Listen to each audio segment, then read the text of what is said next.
नमस्कार, जय शिवराय, जय भीम। 9 जुलै 2025 आणि आता 10 मार्च 2026 रोजी गिरणी कामगारांच्या न्याय अधिकारासाठी हक्कासाठी आपण 2 आंदोलनं केली।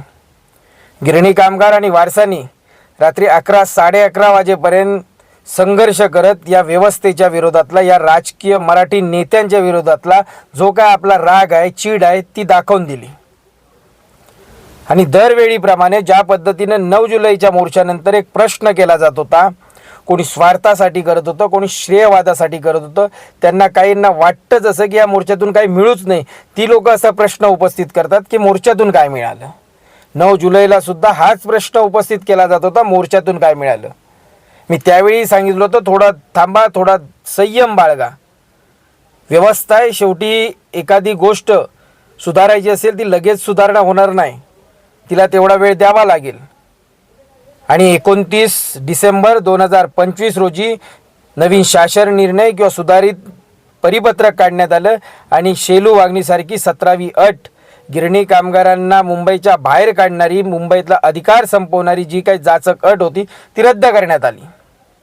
आताही 10 मार्चच्या मोर्चानंतर हाच प्रश्न उपस्थित केला जातोय की मोर्चातून काय मिळालं आणि कोण नवीन संघर्ष, नवीन आंदोलनाची भूमिका मांडली जाते किंवा आपल्यासोबत असलेली गिरणी कामगार वारस की आता काहीतरी केलं पाहिजे। लक्षात घ्या, केलं तर पाहिजे, करण्यासाठीच आपण आलेलो आणि ते आपण गेले 2.5 वर्ष करतोच आहे। परंतु आता 18 तारखेला जी काही समिती गठीत केलेली आहे, माननीय एकनाथराव शिंदे साहेबांनी सकारात्मकता दाखवत समिती गठीत केलेली आहे, तिला काही काळ म्हणजे किमान जी पहिली बैठक होईल समितीची तिच्यापर्यंत तरी आपल्याला थांबणं गरजेचं आहे, त्यानंतर आपण आपली मतं मांडू शकतो। कारण पहिल्या बैठकीत जर पुन्हा आश्वासनांचाच खेळ झाला तर निश्चितपणानं रस्त्यावर उतरलंच गेलं पाहिजे। आणि आपण ते पहिल्यांदाच सांगितलंय की आता जो आपला मोर्चा असेल, जे आंदोलन असेल, ते निर्णायक आणि अंतिम आंदोलन म्हणूनच उतरायचं आणि त्याकरता आपण 25,000च्या निर्धार लढ्याची हाकसुद्धा दिलेली आहे आणि ती तयारीसुद्धा आपण करतोय। परंतु काही झालं नाही, सरकार फसवतंय अशी जी काय भूमिका मांडली जाते ती निश्चितपणानं सध्याच्या स्थितीला तरी चुकीचं आहे। तर मुंबईतल्या अधिकारावर, आपल्या संघर्षावर विश्वास असणाऱ्या लोकांनी निश्चितपणानं थोडं संयम ठेवा, थोडं थांबा। मी गेल्या वेळी सांगितलं होतं, आजही पुन्हा सांगतोय, ह्या संघर्षातून 10 मार्च 2026च्या मोर्चातून काय मिळवलं ते येणाऱ्या तुम्हाला काही महिन्यात किंवा काही दिवसात निश्चितपणानं पाहायला मिळेल। आणि ते आता दिसतंच आहे। खूप जण बोलली जातात समिती गठीत केली, अशा खूप समित्या गठीत झाल्या। निश्चितपणाने सांगतो, त्यावेळी संयुक्त मराठी मुंबई चळवळ नव्हती, आता संयुक्त मराठी मुंबई चळवळ आहे।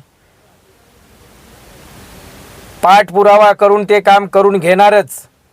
समिती फक्त बोलण्यापुरती नसणार आहे, ती काम करण्यासाठी असणार आहे आणि ती स्वतःहून काम करेल ह्याच्यावर विश्वास ठेवूच नका, तिच्यावरून काम करून घ्यावं लागेल। आणि ते काम निश्चितपणानं संयुक्त मराठी मुंबई चळवळ असेल किंवा आपली संयुक्त लढा समिती पूर्णपणे तिचा पाठपुरावा करून त्यांच्याकडून ते काम करून घेणार।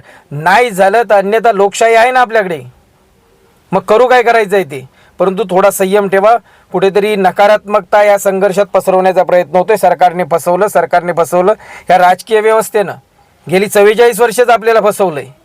त्यामुळे आजचं काय नवीन नाही, परंतु सध्याचा हा जो काय 10 मार्च 2026चा मोर्चा नंतरचा भाग असेल तर निश्चितपणानं सध्याच्या स्थितीला आपण फसवलंय असं म्हणू शकत नाही। एवढ्यासाठीच की समिती गठीत होऊन 10 दिवस झालेत, ती फसवणार नाही असंही मी म्हणत नाही, परंतु त्याचे पुढचे जे काय आपल्याला निर्णय घ्यायचे ते समितीचं एकंदरीत वातावरण, समितीने घेतलेले निर्णय हे झाल्यानंतरच आपण पुढचं दिशा ठरवू। त्यामुळे आत्ताच्या घडीला मोर्चातून काय मिळालंय तर खूप काय मोर्चातून आपण मिळवलंय।